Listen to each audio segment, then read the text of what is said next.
Ngayong araw na ang pagsisimula ng impeachment trial laban kay Vice President Sara Duterte. Sa paglilitis na ito, aalamin at ilalatag ang mga nilalaman ng articles of impeachment kung saan nakasaad dito ang mga nilabag ng bise sa kanyang pamumuno. Kung ano-ano yan, alamin sa report ni Floyd Brenz.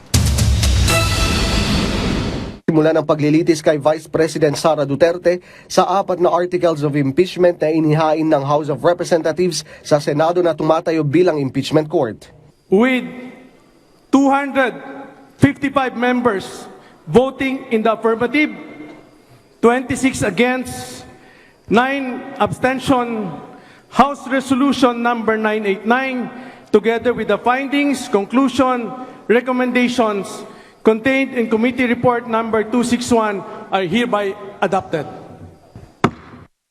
255 mula sa 380 na kongresista ang pumabor o higit pa sa doble ng halos 106 votes na kailangan para ma-impeach ng opisyal. 4 na articles of impeachment ang bumubuo sa kaso.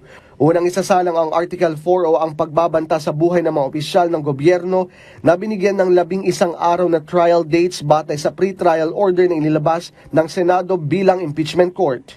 Susunod ang misuse of confidential funds na magkakaroon ng 31 araw na trial dates, corruption sa DepEd na diringgin ng 8 araw at unexplained wealth na may 12 trial dates.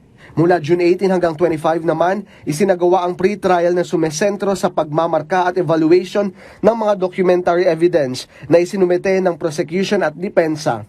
Ito ang magsisilbing blueprint ng gaganaping paglilitis kasama ang listahan ng mga testigo at trial dates. Nakapagsagawa na rin ng walkthrough inspection ang pamunuan ng Senado para tiyaking plansyado na ang lahat para sa pagsisimula ng paglilitis. Ayon sa Senate Sergeant at Arms, pwede silang magpasok ng hanggang 150 na bisita na gustong manood ng paglilitis. Samantala noong Huwebes, nag-alay ng misa ang Clergy for Good Governance para sa mga miyembro ng prosecution team. Bili nila sa prosecution, ipresenta ang mga ebidensya laban kay VP Sara ng may tapang, malinaw at katapatan sa katotohanan. 11 ang hinalal ng Kamara bilang miyembro ng prosecution team habang nasa 15 ang private litigators na tutulong sa kanila sa paglilitis. May 16 na abogado naman ang bubuo ng defense panel ni VP Sara Duterte. Si VP Sara ang kauna-unahang opisyal ng bansa na 2 beses na ma-impeach at pang-5 sa kabuuan. Floyd Brenz para sa Bayan.